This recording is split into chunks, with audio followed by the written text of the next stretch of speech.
Welcome, everybody, to Catfish Weekly, presented by Excel Boats. Along with the Dr. Tim Lang, I'm Lyle Stokes, and Cindy is here to spin the rig wrap prize wheel. Doc, I'm not liking these early evenings. The light goes down too soon. But with that being said, I do like the cooler weather. It's been really nice. Yes, very nice. This is actually my favorite time of the year to fish. Oh, this is one of the greatest times in the world to fish. The fish are biting. They're preparing for winter. A lot of them are feeding up, like flatheads and stuff, which is kind of down your alley. They go dormant way up north where we live and even further. But the blues, they'll eat all year round, but they feed up a little bit before cold weather gets here. So do the channel cats. So it's always a good time to get in there. And thank everybody for the thumbs up already. If you don't mind, try to share the stream with everybody so your friends can join us and watch and take some chances on winning some prizes here in a little bit.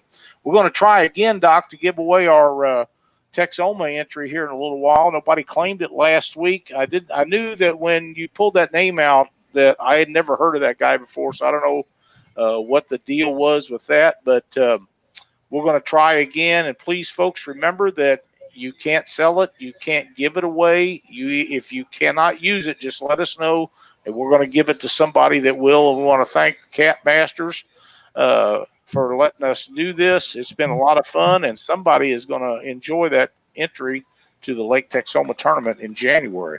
Doc, you're preparing to head to Owensboro, Kentucky this week. Yep, for Monsters on the Ohio, it's 4 days, 9 hours, 58 minutes, and 18 seconds away. You know, that's one of PK tournament's 10 days, 9 hours, 58 minutes, and 10 seconds away. So, Monsters on the Ohio in its 10th year, one of the premier tournaments in the nation. We're going to miss not going down there this year, but we just couldn't make both of them. And I don't know if I'm going to miss seeing everybody and fishing a tournament, or it's just Aaron Wheatley that I'm going to miss. But I'm going to miss being there. yeah. Aaron, he's always been so good to us and everybody. It's not just us, but he's just a great guy, and he does a wonderful job with that tournament. And that whole community gets behind him, and they do an excellent job with that tournament. And we are definitely going to miss it. Yeah, and it looks like it's going to be the same thing that has happened year after year after year there. Wednesday is supposed to be 82, Thursday 82, Friday 82, Saturday 58. Yeah, you know, you and I have fished that tournament a few times, and that happened every time. Every time there was a front moves through, and the fish kind of move around. They go deep, and they move a little ways. They're not usually too far, but they're not where you planned on them being the first couple of days of pre-fishing. No. So, but hey, that's okay. We'll have a good time. Oh, I'm quite sure you will. I've got a couple of results to go over tonight, Doc. 2-day classic in Springfield, Illinois. Nick Goodall puts a great tournament on over there, and they had the year-end classic. And first place of the 2-day total was 150.80 pounds. Goes to Bob Rood and Mike Malott. They also got big fish honors of 24.80 pound flathead. Second place went to Justin Grisham and Chad Peden with a 99.54 total weight. And third place of the 2 days went to Bill Blankenship and Rusty Rutherford, 96.96 pounds. So congratulations, guys. That's an awesome tournament. I do have the results from All-American Catfish. They fished on Cheney Reservoir out in Kansas this last weekend. And first place went to Cody Forshey and Andrew Melindy. Big fish. They also won big fish with 26.41 pounds. Their total weight was 54.2. Mark Gullick and Joe Anthony was second with 34.54 pounds. Third place was Zach Carey and Jim Carey with 34.34 pounds. Fourth place, Jeremy Beecham and John Callahan with 31.83 pounds. And fifth place was John Berglund, Eddie Henney, and Ryan Berglund with 27.98 pounds. Congratulations, guys. You all get a chance to check out All-American Catfish. Please do so. They got a lot of big things in the works. Tim runs an outstanding tournament. Him and Uzi do a great job with that. and looking forward to see what the stuff they come up with for next year. And I have the results of the Catfish Stalkers Tournament Series held at Red Rock Lake in Iowa. It was a 2-day event. First place was Philip Brown and Brian Sarsist with 75 pounds. Second, Denny Iberg, Eric Sink with 71.4. Third, Andy Jennings, Brad Bain with 69.8 pounds. And fourth, Mike Vivera and Jason Jura with 69.4 pounds. It was a 2-day event. Congratulations, guys. Good job. Yep. Paul, I don't have the results. Nobody sent me the results for the Twisted Cat tournament, so I do not have those. I know they had a pretty good turnout. But remember, guys, if you want us to announce these tournaments, you have an upcoming event, or you want us to announce results, you must send them to us. The two of us just don't have time to go through the internet stuff and figure out where everybody was at and what they was doing and the results and what's upcoming. So if you want, we're happy to do it, but you have to send them to us. So, Doc, it's kind of secret what's going on down there at Owensboro. You're going to have a big time, and I can't wait to see how things turn out for you down there. But you got a big deal as soon as Owensboro's. You're headed straight to PK. Yeah. Yep, I'm going to head right to PK. And fishing with Steve and Lisa Douglas. That's going to be a blast. I'm looking forward to that. Yep. Be on a boat that if it gets nasty, I don't have to, it's covered and all that. So Steve and I have fished against each other for years, probably more than 20 years. So this is going to be the first time that both of us have hooked up together.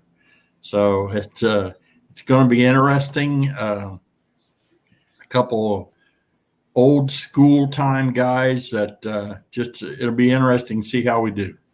And it surprises me, as long as you and Steve have been fishing around and against each other, that you guys never ever fished together. I'm just a little shocked, but Steve and Lisa fished their tournaments together for a long time, and you and Lynn fished yours together for a long time. But I used to remember seeing you guys at the same tournaments all the time.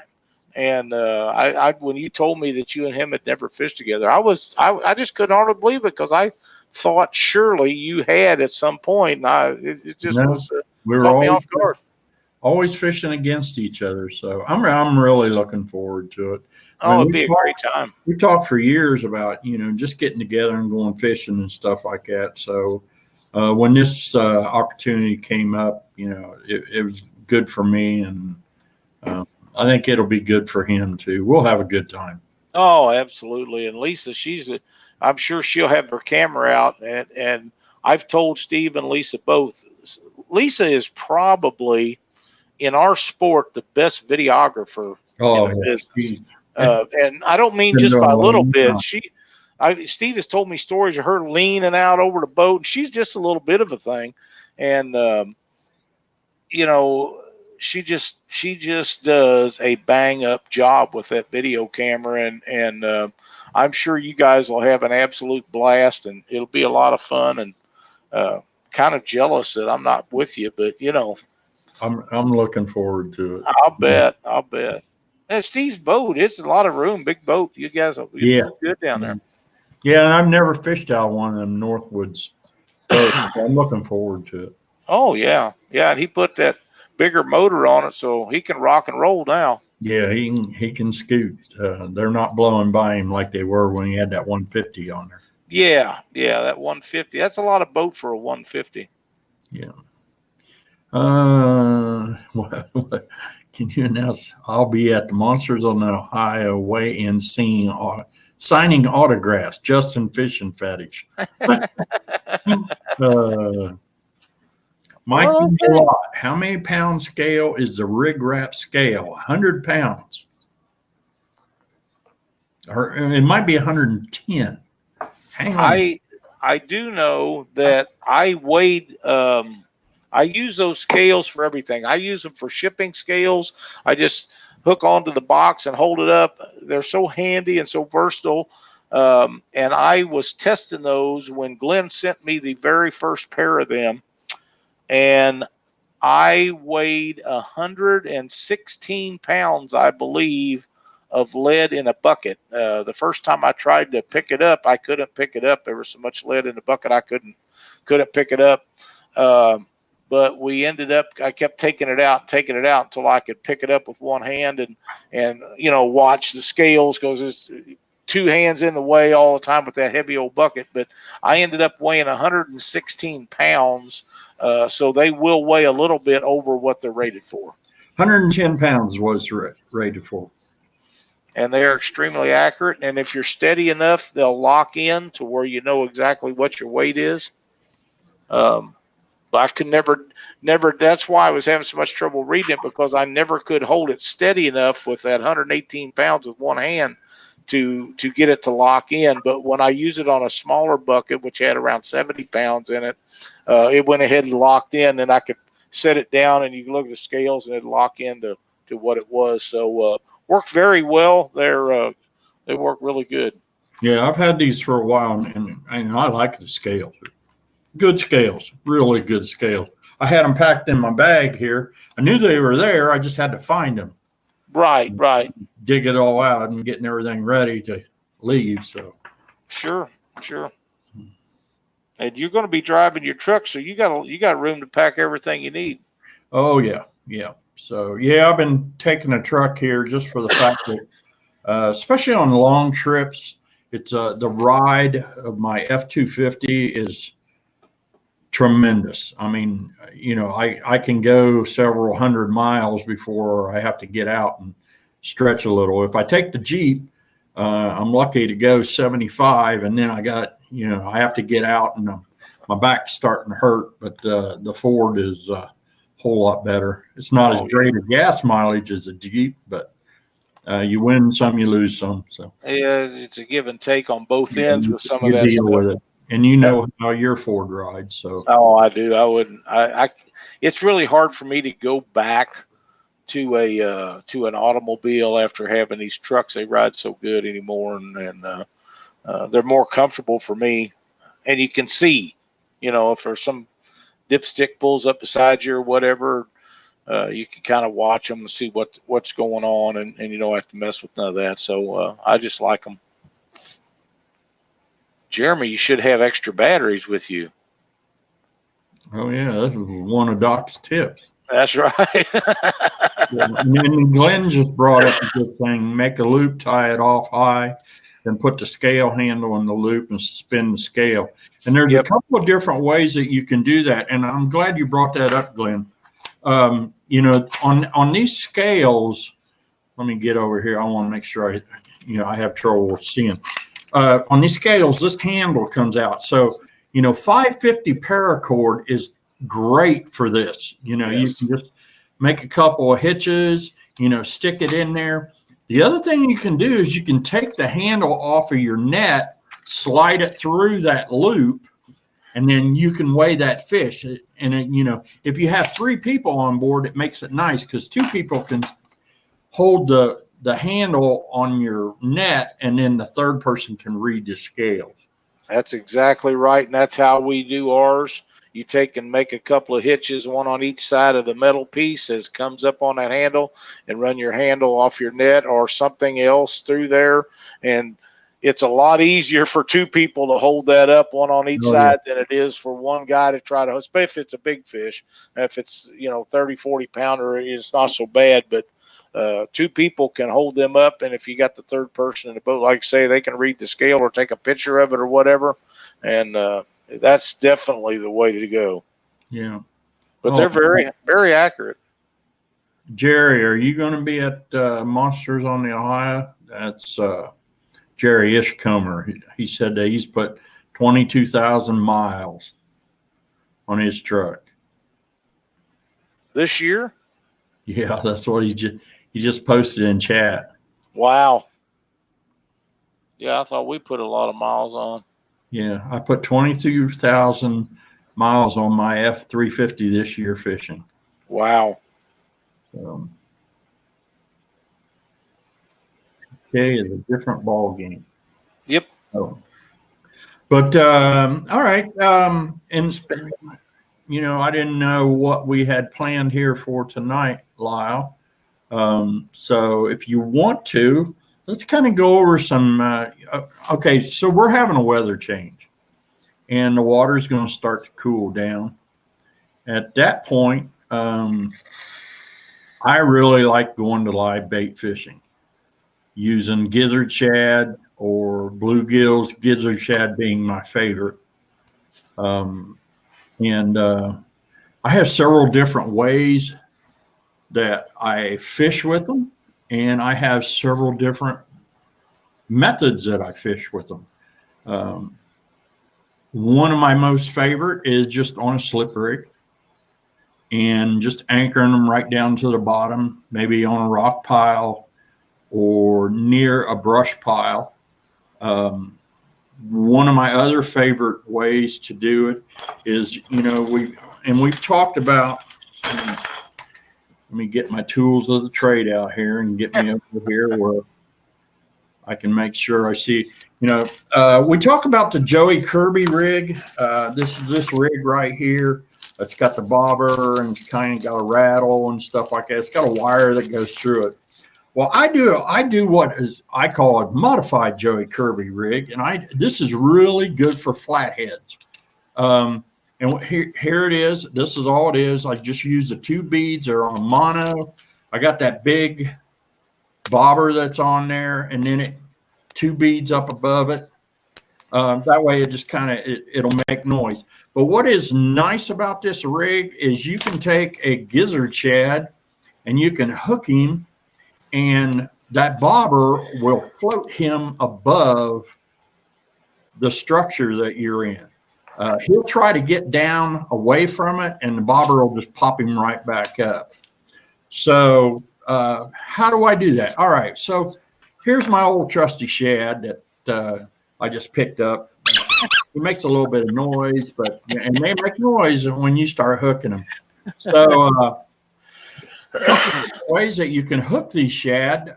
My favorite way is there's 2 holes up here on the top of their nose, their nostrils, and all you do is just slip that hook right through there, and that does real good.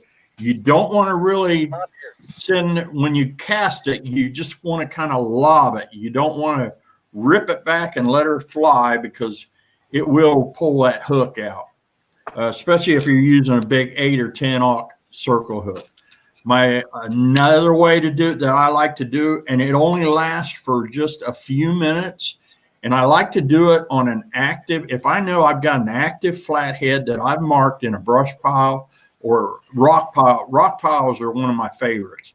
But if I know I've got an active flathead sitting on a rock pile, what I will do is I will take and punch this circle hook through his bottom lip and out his top lip.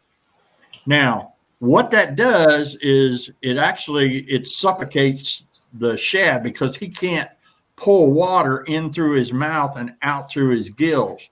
So he gets in a real panic. So they're going crazy down there. It only lasts for like 2 or 3 minutes. But if you have an active flathead or even an active blue that's sitting there waiting on a easy meal, that is a really good way to, trigger that bite, make them go for it.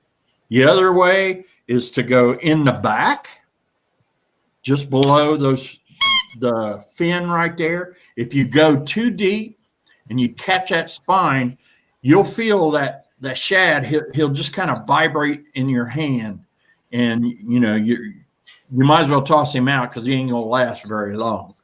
The other way is to go in the tail, just above on the top. That's another way to do it. And still even another way that it sounds crazy to do, but it'll trigger a tough bite, and that's to slide the hook in right here on the bottom side between the tail and his anal fin right there. Is sticking in there. And what it does is it flips him upside down. So he's sitting there just, trying to get away. Yeah, get away from it. And he's giving all kinds of vibrations going off, and usually a flathead, more than likely a flathead will move right in real quick with him. So that's just some suggestions for those that, may not know how to, deal with the live bait and stuff like that. That if you could get that shad with his mouth closed to squeak like that, I'm pretty sure you could track the flathead. Yeah, that's right. Yeah. Let's spin the Rig Rat prize wheel one time. Oh, we're late too, aren't we? We are. Give me a number, my man. Number 3. Number 3. 1, 2, 3. And the winner is Stephen Hair, Hair. Congratulations, Stephen. I'll get Cindy to spin the wheel. Pull it, push it towards me or something.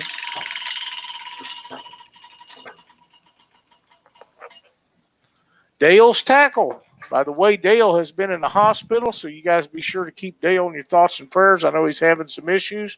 But, Stephen, if you'll contact Dale's Tackle, he's got a prize package for you, and he will ship it right out. We want to thank Dale for being a part of our Rig Rat prize wheel. Hope he gets to feeling better. And, Stephen, I know you watch the show just about every week, so thank you so much for being a part of the Rig Rat prize wheel and signing up for it each and every week. All right, Doc, back to your deal on there. The live bait is a great thing, especially for flatheads, but blues will eat live bait also. I don't know. I think people have a misconception that blues don't eat anything besides cut bait, and that's not true because there's not cut bait unless fishermen put it out there. Yeah. And I mean, I've, especially, and a lot of people, they'll eat the live shad, but bluegills are deadly for blue cats. Absolutely. In the areas that I have fished, I've caught, it seems like I catch more blue cats on a live bluegill than I do a flathead. Now, when we talked about this modified Joey Kirby rig, the one thing I do is I throw this right up into the worst snagged area that it'll go in. I'll throw it right in the middle of a tree. It stays pretty much snag free. I use as light a weight as I can, 3 ounces, just for the fact that, that bobber will pull it up and keep it up out of the structure. And the only thing that's going to bring it down into the structure is when a fish comes up and grabs it. So you just got to really, a lot of times what I'll do is I'll throw that out there and that rod will be just staying right in my hand so I can feel what that shad or that bluegill is doing. So another thing that I do is everybody likes the old demon dragons. When there's a little bit of current that's going on, I like to use these anchored down, except I use the quick clips that you see on the back here. You can get those at Hooker's Terminal Tackle. And then an 8/0 hook, it's right up to it. And then I just bring my main line right to the Demon Dragon. So that's another one. And this is another one that I like to throw right up into the brush. Especially, I like to target rock piles. I like to find those rock piles that are kind of scattered all over the river. If you see them with your side finder, at least take a look at them. They're great places for flatheads to lay and also blues. Blues like to hang around those rock piles. So keep that in mind. So does channel cats, because a lot of times if you're in a pile of rocks, you got crawfish. Yeah, that's true. Riffles, stuff like that. That is a fact. You guys you showed that demon dragon that way. I have nearly switched all of mine over to the quick clip. Yeah, I like the quick clips. It's nice setup. I was a little leery at first because I thought that they would really pull apart, but man, them things are rated for like 350 pounds. Depending on where you get them and who made them. Yeah, some of them are rated way up there and some of them not quite as much, but on the average, they'll they'll all do what you need them to do. And my theory has always been with those, because I used to tie them real close. And my theory is, if they're going after the noise, why would you have it way back off behind there? If they're going after the noise, you might as well have the smell associated with it. So I've always either tied mine, but when we started using the quick clips, they're hooked. All of them are just about hooked directly to the back, and right. and that's right there. And I remember you having demon dragons. The demon dragons getting hit and destroyed. Yeah. And I've not had that happen to me yet, but I remember you talking about that numerous occasions where they ripped the paint off of it and just obliterate it. Yeah. Yeah, I've got one that's on the rod. It's already packed away, but the eyes are gone off of it. Half of the painting that's on it is gone. But and I don't really think the color matters, at least not on the waters I fish. I mean, this pink and white is one of my favorites. It's really good for channel cats. I do know that. Maybe the channel cats can see it, but most of the time, the water I'm fishing is pretty murky. So they're just using their other senses, sound and stuff like that. They hear that rattle. I really think the rattling is what brings them in to smack those demon dragons. Yeah, if they're hitting the demon dragon, that or vibration, one of the two. Yeah, I can't say, but I'm just going by experience, what I've learned over the years when I fish. So one thing is for sure, they definitely work. Some days they work better than other days, I believe, but you don't know if they're going to work unless you put one of them on. And it was a great invention, and I know a lot of people use a lot of them. We use them a lot, and they help suspend your bait a little bit too, and that's all good.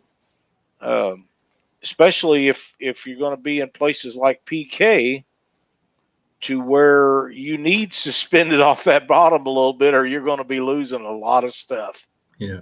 Jerry Dillard, if Doc likes rock piles, he's going to have a ball at PK. Yes, I do. Right. I do like the rock pile. Yeah. But I mainly am on a river, though.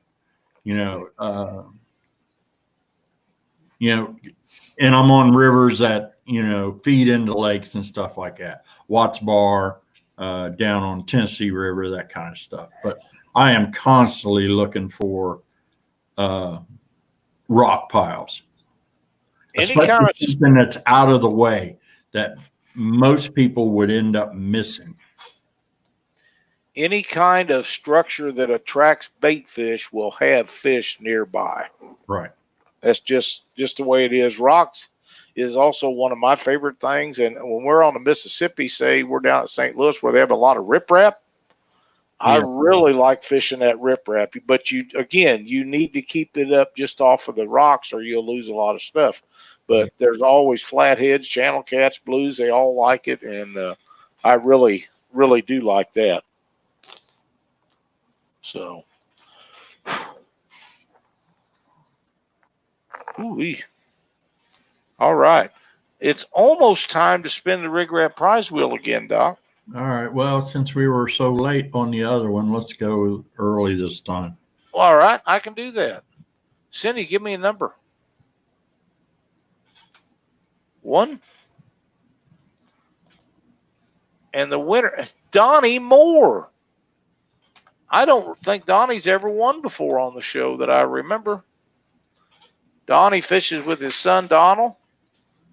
They did a successful weekend last weekend, I believe.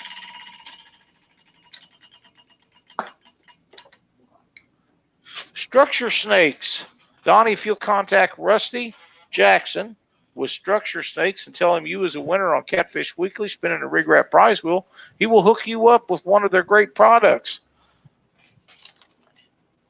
And Rusty, thank you so much for being a part of our show.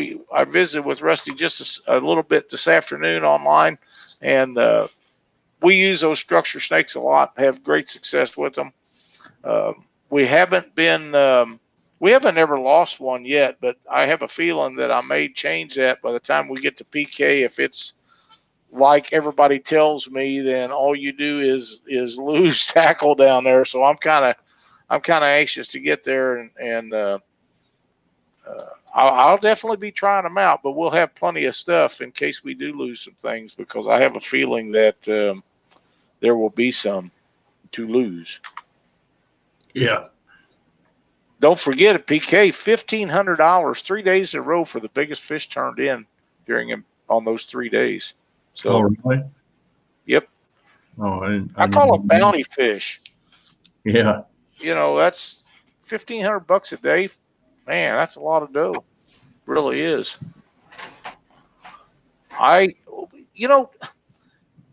We've had some trouble giving away this thing at Texoma.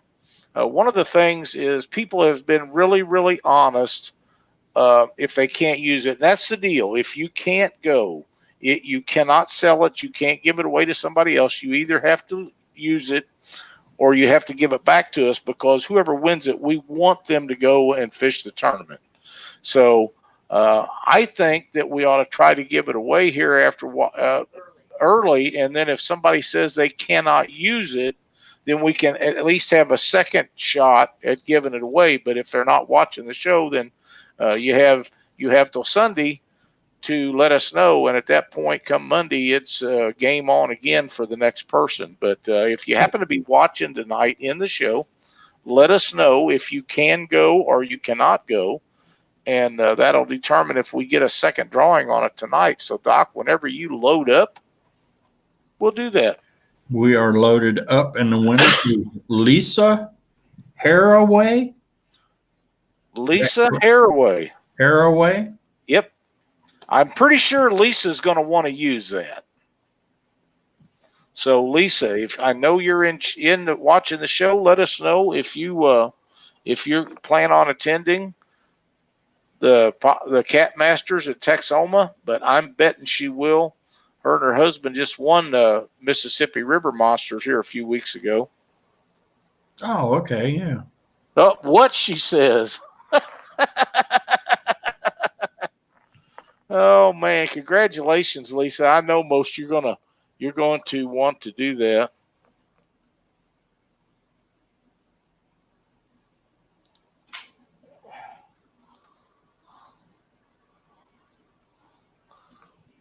I'm trying to keep up with chat, so it's a rolling by. She could use it. I definitely will go. All right, that's what we wanted to hear, Lisa. Congratulations. If you will message the boys at Possum Kingdom and tell them that you won that, they will write it down. I'm so glad that you won that. You guys been in a lot of tournaments. You had a great tournament down at, Doc, maybe I'm looking at this wrong. I am happy that she won it, her and her husband, but they won Mississippi River Monsters. If they go to PK down to Texoma and win again, that could be tough on the rest of us. Oh yeah, that's okay though. That's great. What tournament fishing's all about. That's exactly right. If you don't want to lose, then you got to work harder to win. So that is 100%. I'm glad we found somebody. I mean, yeah, we've given away a bunch of times, and everybody's always been so honest and told us they could not go, and that's what's cool about doing it the way we do it. But at the same time, we do want somebody to win it and somebody to use it. But there was several guys that was honest enough to say, hey, there's no way I can go. And that made it easy for us to find somebody that could. And the last guy just never contacted us. So, Lisa, congratulations. I know you're going to have a great time down there. We're looking forward to seeing you guys when you get there. I need to win. I need a bigger boat.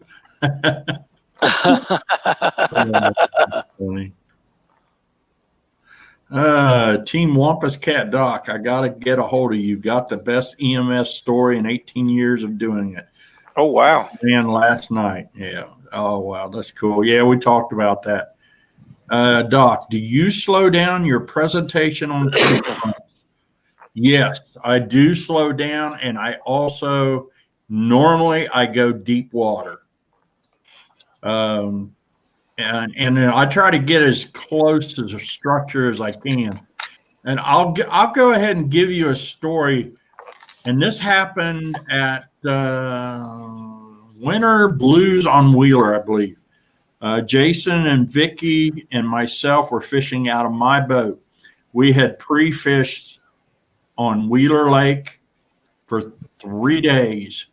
And that's when I caught an 85, I caught a 71, a couple other 70s, a bunch of 60s. We went and spent 1 day down on Wilson Lake, and all we could catch down there was, I know this may sound odd, but all we could catch down there was 50 pounders. Nothing like what we were getting up on Wheeler. So on Friday before the tournament, a cold front moved in. We went back up to see if the fish that we had been catching throughout the week were still staged in the area. They were gone. We put some baits out just to see if they were there, and all we caught was channel cats. That immediately told us if the channel cats are there, the big fish aren't, because the big fish will eat the channel cat. Most of the time. Yeah, if you got 70, 80 pounders, anything that fits in their jaws is dinner. That's right. So as a last minute decision, Jason and I talked it over, and I said, it sounds like we better go to deep water. And so we ended up going down to Wilson Lake, and we found, where we had pre-fished, we had found some fish that were in 60 and 70 foot of water, but they were hugging tight to trees. And so I learned a little lesson from Jason. We were throwing skipjack. We weren't using any live bait at the time. Water temperature was about 61, 62 degrees. But one thing that we did is we stayed way back away from the fish and was throwing the baits a long way, 75, 80 feet or more, probably close to 100 feet. And then letting the baits settle down. The baits were settling down right on the edges of the trees. We lost a bunch of fish in the trees, but it ended up paying off for us. And a 2-day total, we ended up 3rd place. And we fished the same. The second day, the fish had moved a little bit due to the cold front, but they didn't move back into the trees. They just moved over to the left of where we had marked them on day 1. So, but we ended up in 3rd. And that's, that was a cold front. I like going into deep water on cold fronts. Well, they'll always go deeper than they was. Sometimes not as deep as people think. Other times they'll go to the deepest spot they can get to. Yeah. You're showing them quick clips you had. Yeah. Glenn at Rig Wrap has come up with 3 new sizes. This is a small one. This is the medium one. And this is the large one. And the thing about these is you can see the things stick out further on them, and they're not pointed at the end. Them others, if you get them, if you can work them around and you can actually make them bind up, these never bind up. Right, because they're round. They're round. These are by far the best, strongest, and they'll never bind. I can't wait till he gets a whole bunch of them in stock, because they're the ones he sent me. These, and I keep them in here. Everybody says, "Oh, what do you use your?" We have one of these that was sitting here, and I put them in a little bag that he sent them in, and I keep the ones that I use for displays, but I wrap them up. But when Glenn gets those round ones in, there'll be no binding, none of that stuff. You guys are all going to want to have them, and they're going to be really, really reasonable. So keep that in mind. They are my favorite so far of any of the quick clips that I've ever used, and I use a lot of them. And the ones I've gotten, one of our sponsors, Hooker's Terminal Tackle, quick clips. Those are the ones that I'm using right now. And they work extremely well also. And you can order them when you order up your hooks and stuff from James. Yeah. You was talking about the colors of the demon dragons a while ago. Yeah.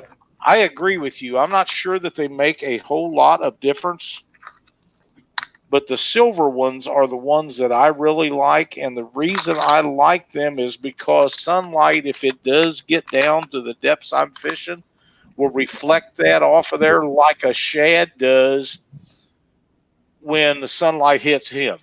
You know, if you ever notice when the shads flip or something, the sunlight just really glistens off of them.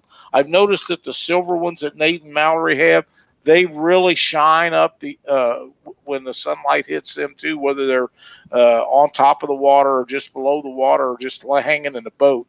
And I don't think once they get down very far, especially in the Mississippi and Missouri rivers. Now on the Lake of the Ozarks, it's pretty clear up there, so you know your depth is going to change with that. But for the big rivers and stuff like we was just down Memphis, I don't think it'd make any difference what color it was once you get a couple feet below the surface because it's just so muddy.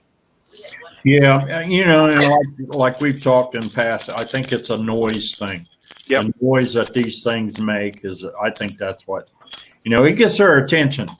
And then when it gets their attention, daggone, I just put that hook in my thumb. Well, don't do that. Yeah, sharp, buddy. It caught me right now. And for vibration, I think these work better for vibration than the others. And I know a lot of guys, myself included, that will put these on in line with a demon dragon to get the vibration out of them. And they do add a little bit of noise to go with what you already have. Yeah. Yeah. And I mean, you know, I like to make a lot of noise, you know, when I'm fishing. I like to keep it down there on them.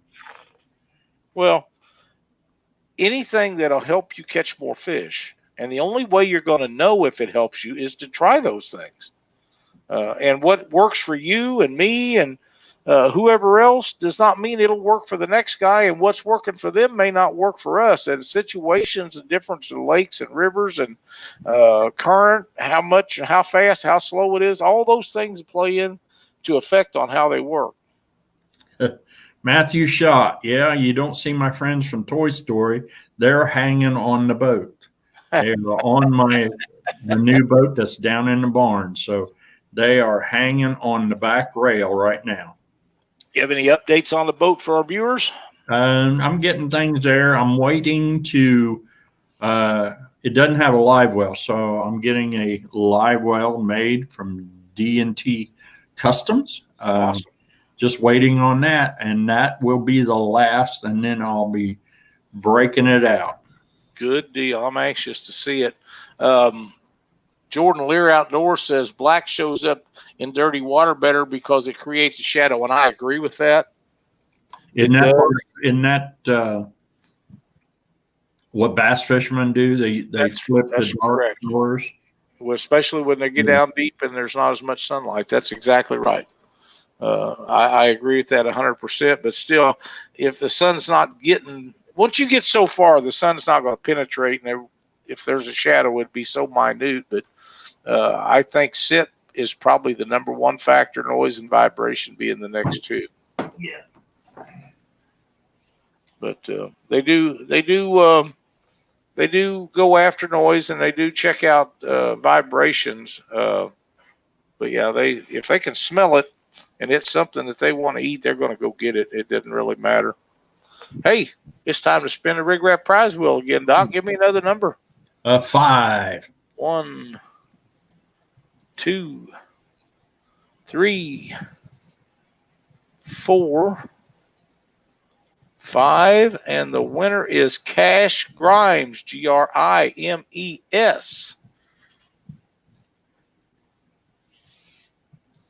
Kash. Sorry.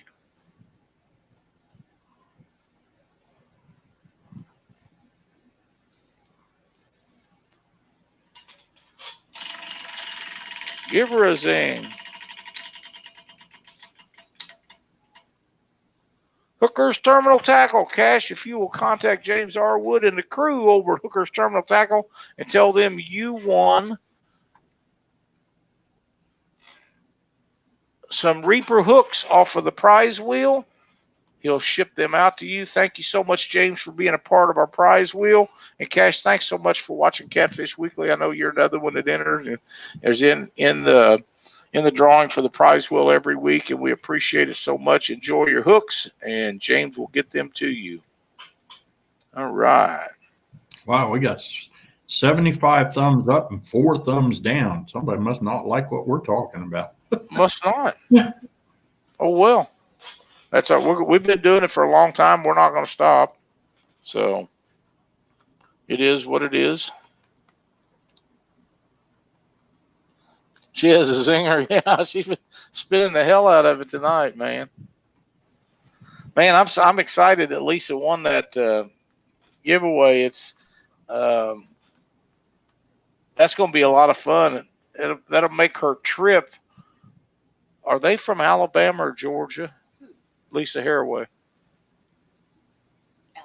Alabama, yeah. That'll make her trip a little less expensive. Now, she won't have to pay the entry fee, but that's a long way from Alabama. But it's a long way for a lot of us, too. So that's excellent. Really good deal.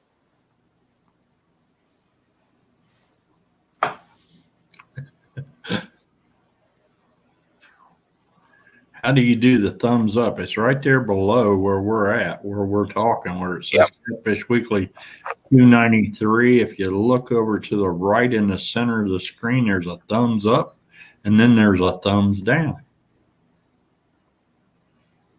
And for those of you that don't know, we will tell you that you cannot win prizes in chat, such as the entry fee free entry we give Lisa to Texoma. You cannot win that unless you're in chat, and you must be a subscriber to our show to get in chat. So anybody that's watching now or later that's not in chat or is not a subscriber, that was like a $300 entry that we just give away. Yeah. So you can't win that unless you're a subscriber. And when you join the show, once you're a subscriber, you're automatically in chat, and it shows up, and Doc just pulls all those names and puts them on random.org. And that is how we determine how you get winners. So in the same way with our Right Grab prize wheel, you go to catfishweekly.com and you sign up there every week, and we take all those names and we put them in random.org at my house, which is 3 states away from Doc, and it randomizes, and that's how we pick the winners out for the prize wheel drawings also, for those that's new to the show. At the time when we pulled it, there was 87 names in the thing. Now, out of those 87 names, Cindy's is in there, mine is in there. We throw those out. Right. And then Catfish Weekly is in there because we are logged into the show. Yeah. To the show. And then if it lands on one of those, then I just redo it again. But it only happens a couple of times. Well, we had over 100 viewers when that was on. So yeah. So that's really neat, and really, really neat. I'm pretty excited for her. The other thing that I'm excited about is I don't see Brandy Atkins in here. She gave me a hard time about them Cardinals the other day, and the playoffs are really not over. No, but they come back, and a good series, that's for sure. It has been a great series. It's all tied up, and they'll be headed to Atlanta. Cardinals tied it up, but well, I am. I know you are. But I had a couple of Reds. I had a couple of Reds players that were on the Atlanta Braves. That's why I was rooting for them. One of them was Billy Hamilton. Billy Hamilton is one of the fastest guys that's ever been in the sport. But fly the bases. He can. But we'll get down to Atlanta, and I'm looking for the Cardinals to put a beat down on them when they get down there. And if they don't, it'll be all right. At least they're not like the Cubs, and they did get in the playoffs. So thinking about you, Chris Workman. That's pretty good. Yeah, it's been fun, and I enjoy it so much. But I know that The Braves have got a great fan base, and I enjoy those games about as much as anything going on here at the house. That's for sure. Had to let Luke out. He's sitting there bugging behind me. Well, that's all right. He needs to go. He needs to go. Poor Weiler. Here's some. Junior Proctor, Doc, do you suspend on anchor lock in deep water? Yeah, I've done that, especially if I'm on a rock pile. I'll suspend over top of them. Now, I can tell you guys this much. I haven't thrown an anchor in, good Lord, 3-4 years. I use my trolling motor to do all my anchoring for me, especially if I'm in front of a barge. I really like fishing in front of barges. That's the one thing there is a lot of in Owensboro are barges, and this time of year, those fish like to get up underneath of them. So something else, you guys can put that in your play cards there. Barges is a great place, especially on real hot days. They get underneath there and stay cool. Yeah. I like fishing barges too. The problem is most of the time when I'm on the river, the barges that I find haven't been setting very long. If they've been setting at all, most of them are moving. Yeah. And I like when we talk about fishing barges, I like to fish full barges. Coal barges are one of my favorites, just the fact that they sit 14 to 16 feet deep in the water. That is correct. Some areas on the Ohio River along the bank, it's 16, 17 feet. So we're talking, that's that's something else that a lot of people may not understand. That is a piece of structure that is above their heads. And they will treat it just like a tree, a rock pile, something like that, especially if you're seeing a barge that's heavy on one side, and we see that a lot when they're sitting there filling them full of grain. They'll be real deep in the back, and a lot of times they'll pull that thing out of there, or they'll leave it overnight, and you show up in the morning, that barge is sitting there at an angle. I will not hesitate in stuffing a bait underneath that section is down deep into the water. I tell you something, Doc, that some people probably ain't going to like me telling, but if you're fishing under a barge, throw it right up underneath that. And if you happen to hit the bottom of that barge and it makes a noise, don't worry about that. Yeah, it's not going to deteriorate them. A lot of times it'll attract them, I think. Yeah. And if something moves that barge, it'll shake everything around that's underneath of it, and they're looking for whatever can shoot out around there. Could you bump a barge under a bait? Yes, you can. Yes, you gotta have good current. You have to use a lightweight, and actually you need to be fairly back away from the barge, because the angle when you throw your bait there, you don't want that line rubbing on the bottom of that barge. It will weaken it. So the farther back you start away from the barge, then just start walking that bait right back and right underneath that barge. I picked up a lot of flatheads. I picked up a lot of blues doing that. That's exactly right. Muskrat Adventure says slower presentation with cold fronts. For me, yes. Yeah. I slow them down as slow as I can get them. And there's been a lot of talk about you have to, when you're back bottom bouncing, you got to cut your speed down half a current speed. Well, that's not necessarily true. That's a great starting point. But if you're not getting bit, you need to slow it down some more or speed it up sometimes to trigger the bite. But when cold fronts move through, the presentation for me has to be as slow as I can make it happen, because they've already moved down into deeper water and away from where they was at feeding. And you're going to have to get a reaction bite from them a lot of times to get them to go. Yes, sir, Steve Douglas. I am ready for a road trip after the monsters. I am looking so forward to fishing PK because from way everybody's telling me it's got everything that I like to fish. Standing vertical trees, rock piles, just anything that'll just gobble up hardware. So, and I'm into that. I don't mind losing stuff. It's a good thing. It's just, yeah, I mean, if you're not getting hung up, you're not fishing places where fish are supposed to be. That's 100%. That's been one of my deals all my life. Lynn didn't ever like getting hung up. She'd always complain about it. But a lot of times when she'd get hung up, she goes, I'm hung up again. And, I would work that rod out, and then I would feel that oomph, that tug on the rod. I hand it back to her. I said, hey, this thing just moved. And she'd have another flathead on. So I think that going through structure a lot of times, the fish will be laying in that structure, and you wouldn't get them any other way if you wasn't going through there and taking the chance on getting hung up or making noise or whatever the case may be. If they're in that structure and you're not in there with your bait, you're not going to catch those fish. They're not going. A lot of times, I don't think they'll come out to get it.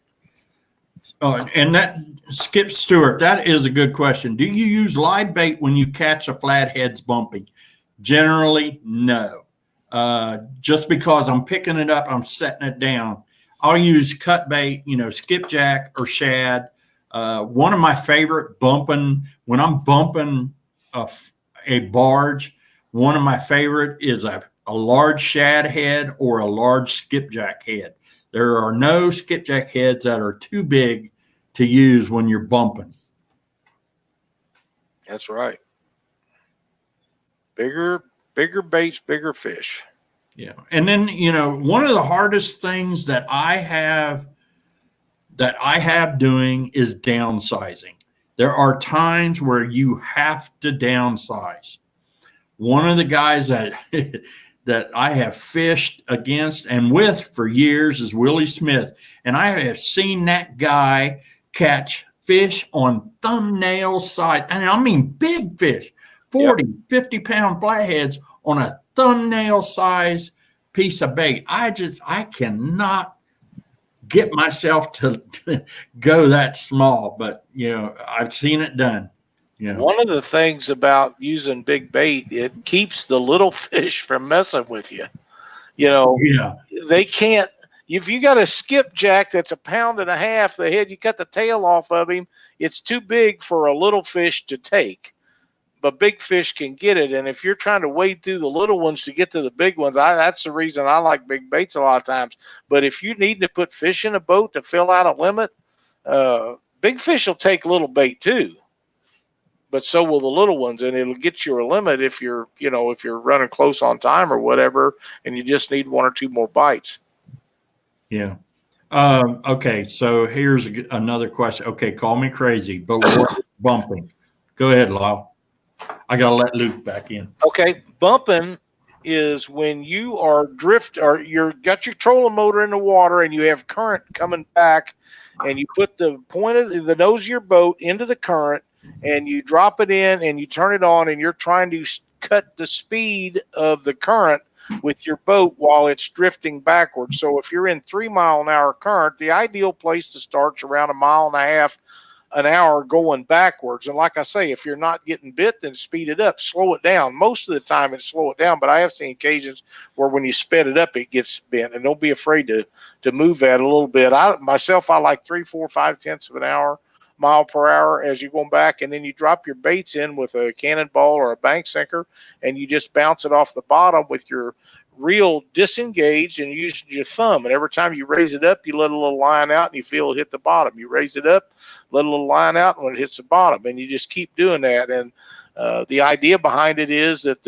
the bait gets to the fish before the shadows of the boat or noise of the boat or anything else like that, and it resembles bait fish as it floats down the river to these fish, which is a natural presentation for them. And it's become one of the most productive ways, especially in warm water, to catch fish. If you've not back bottom bounce, one of the things that you need to bear in mind is to hang on to that rod or put a tether on it, because I've seen guys had them jerked out of their hand before. they will try to take that. Yes, you have. They're very aggressive when you're catching them like that. It's seldom you get a back bottom bouncing that is not aggressive. I mean, if they're going after it, they got to chase it down to start with and grab it. So the first thing they do is turn, and you've got them hooked up if you're using a circle hook. And if not, then if you're using a J-style hook, then just lay it on them because they've already got it in their mouth. Usually, if you feel it, they got it. So yeah, it's a very fun way to catch fish. When we're talking about bumping barges, you got to have a little bit. You got to have current. The Ohio doesn't have a lot of current. 1 mile an hour, this time of year it's kind of like dead, like a lake. But what I will do is I'll take a 1 to a 2 ounce cannonball sinker, attach it, and just walk it back. Throw it right up against the barge, and I don't worry about it hitting the barge. I've cracked a couple of demon dragons when I bounce them off a barge, so you don't want to do that, but I have done that. But for the most part, I can fairly accurately drop that bait within a foot of the front of that barge, let it go down, and then just start working it back. So, it just takes a little bit of practice to learn how to do it. But I'm happy over the fact that in years past, I have always bumped when I'm bumping on the Mississippi and stuff like that. I've always had to use 6 and 8 ounces to bump. I just didn't have that feel. I couldn't get that feel. But this year I was clear down to 1.5 ounces, 2 ounces. And I was, a lot of it is the rod. The rod that Lyle made me I switched rods. He built me 2. His first prototype I still use, but he had built me another prototype, and boy, I mean, I can feel everything with that rod. So that has made a big difference when, I'm bumping. Now, I mean, and that's all it is when you're bumping. It's all about feel, because when you're walking it in a tree, you want to be able to get it out of that tree. When you're bouncing it across rocks, stuff like that, you want to be able to feel that so you can work your way up and over top of that kind of stuff. So, and once you do it for a little bit and get some experience under your belt, you'll be able to feel if you're in rocks or sand or mud bottom. You'll be able to tell the difference. You'll also be able to tell when you hit a stick or a log and you're bumping over top of it. All that just comes with experience. And the best way to learn how to do it is to take a hand rod with you, and that just fish like that a few times, and pretty soon you'll pick it up. It's not hard to do, but it does take a lot of practice to get proficient at it. Doc, we need to spin the prize wheel, but I have this is the first time I've ever got a comment on YouTube. Came from James Wiggins, and he says, Doc, we heard that there was going to be a catfish conference at Possum Kingdom on Texoma this year. Is that true? I have not heard that. Have you? Yes, there's going to be some exhibitions down there where people can purchase booths to display their products and different things, and that will be available at Texoma. Yeah. What? Possum Kingdom, just Texoma. Yeah, Texoma. I'm sorry, for some reason I have trouble. But yeah, it won't be at Possum Kingdom, but it will be. Now there may be one at Possum Kingdom, but I don't think so. I think it's just at Texoma. And there will be vendors down there, and you can walk in and see what they got and do all the stuff. And in the meantime, Cindy, I need another number. 2. 2 it is. 1, 2. William Winterstein, Winterstein.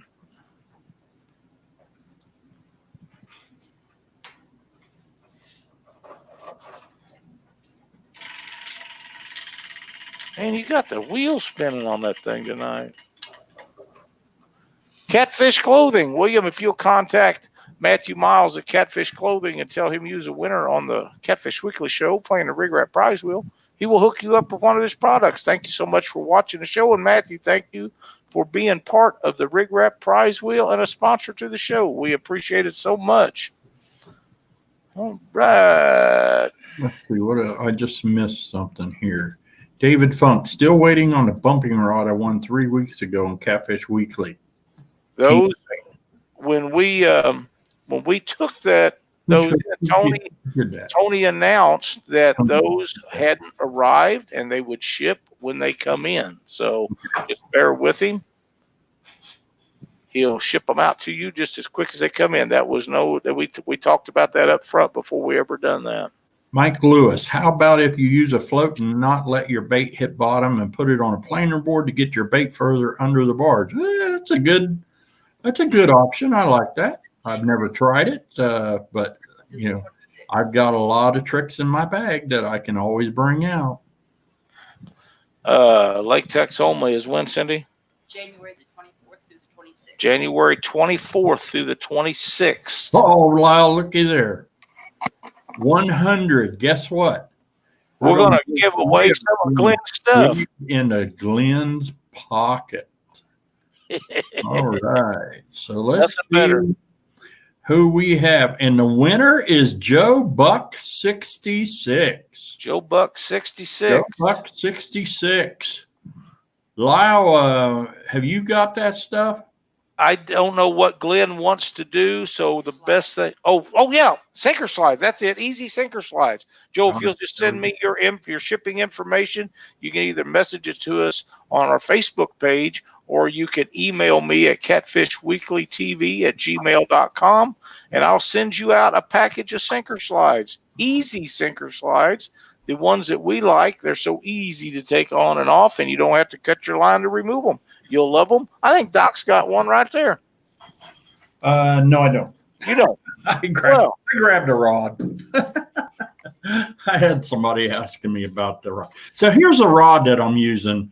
This is a tournament edition, a Lyle Stokes bumping rod. And what is nice about it, and I know the feel that I'm getting off of this rod is coming from this open section right here. Let me go. This open section right here, because I've got my hand always on this trigger right here. And it is amazing what you can feel as you're picking it up, setting it down, picking it up, setting it down with this rod.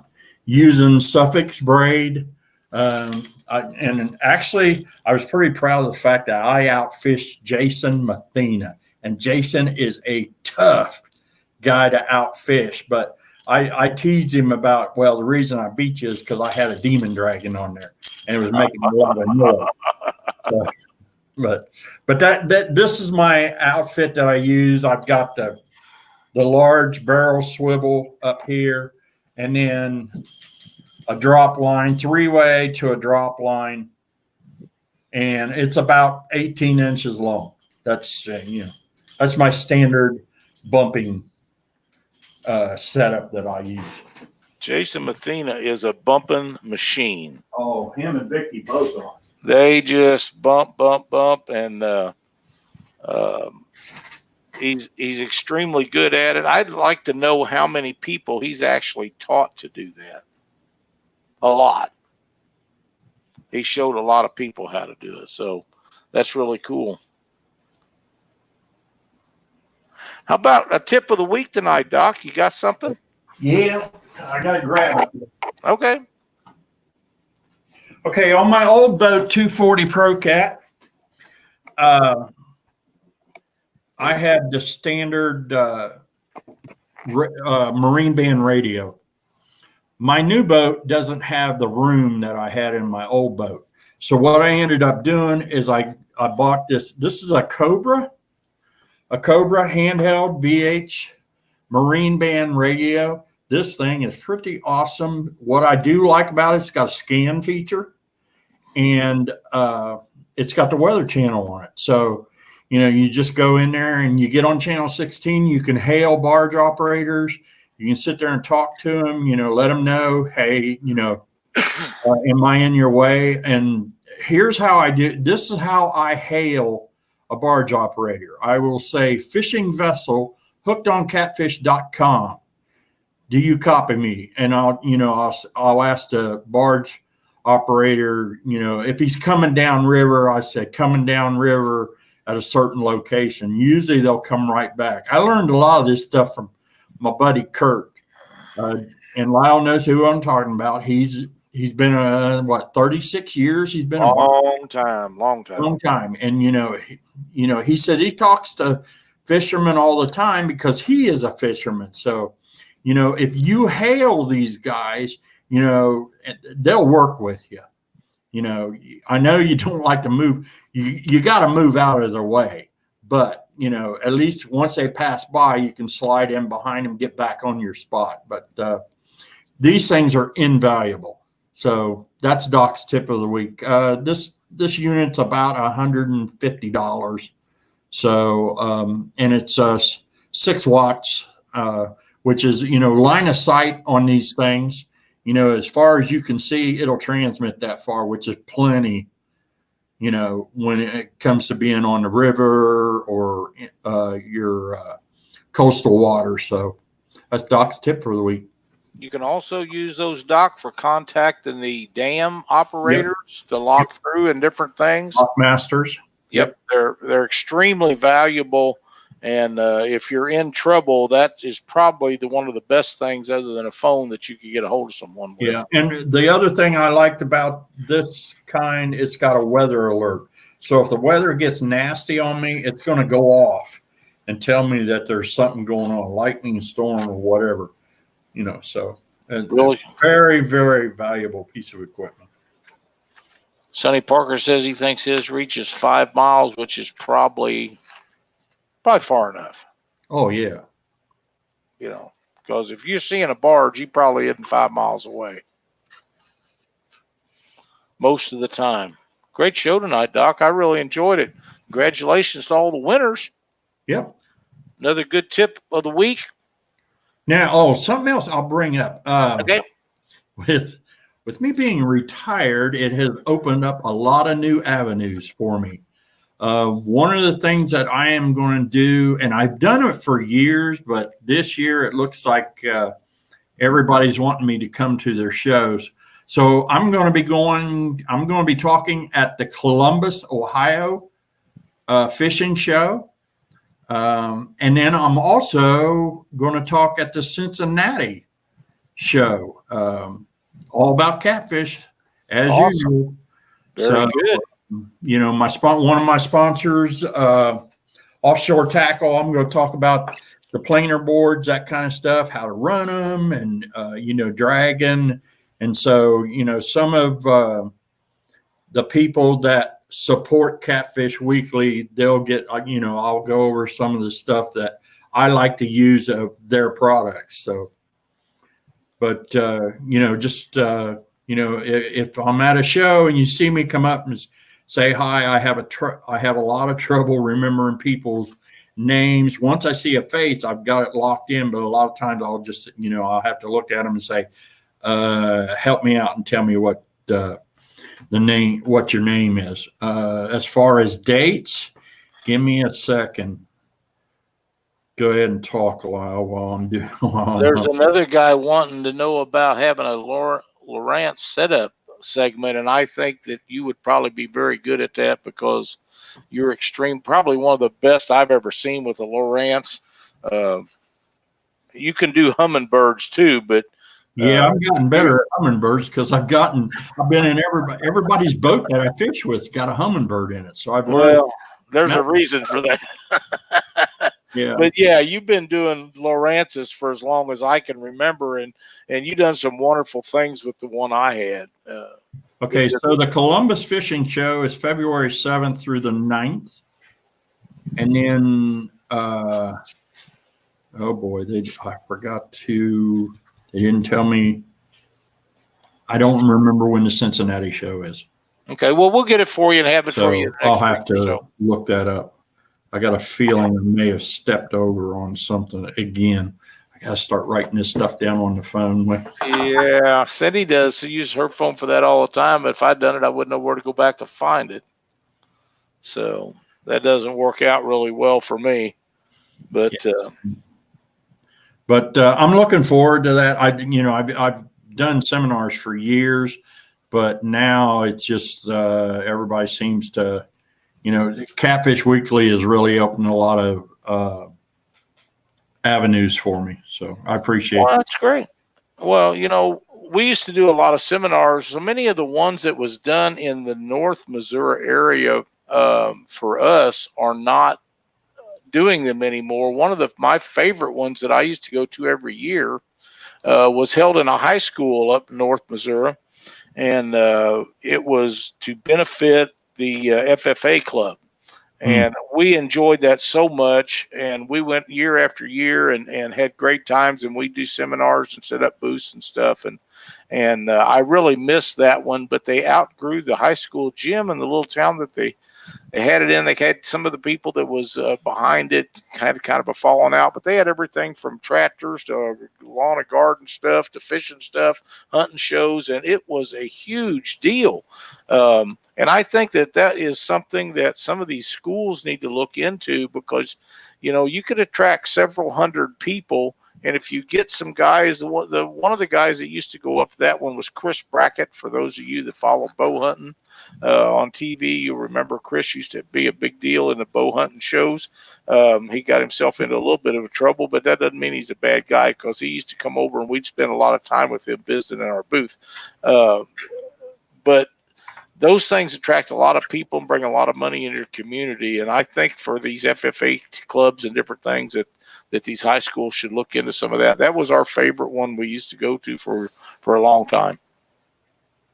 Yeah. Yeah. And like last year, I did a seminar at the Catfish Conference. I didn't do real good with the seminar. I had some issues just with the fact I had lost Lynn, and, it got really emotional. But what was really nice is the one-on-ones that I had. I think I never got back to the booth, did I? Because I was doing, so many people were asking me to, demonstrate certain things to them and stuff like that. So the one-on-one, I like doing the one-on-one with people. Yep. That's is really, that's my mainstay. I like doing the one-on-ones with people. And usually when you're doing that, there's 2 or 3 other people hanging around catching what you're doing too. So you end up helping more than one person, and that's even better, because once you start talking to somebody about, or at least for me, when I start telling somebody, ask me a question, I start giving them the answer. The next thing you know, you got 3, 4, 5, 6 guys around you, and they all got questions too. So you can get it done, and then you walk down the aisle a short ways further, and somebody else has a question for you. The same thing happens again. Yeah.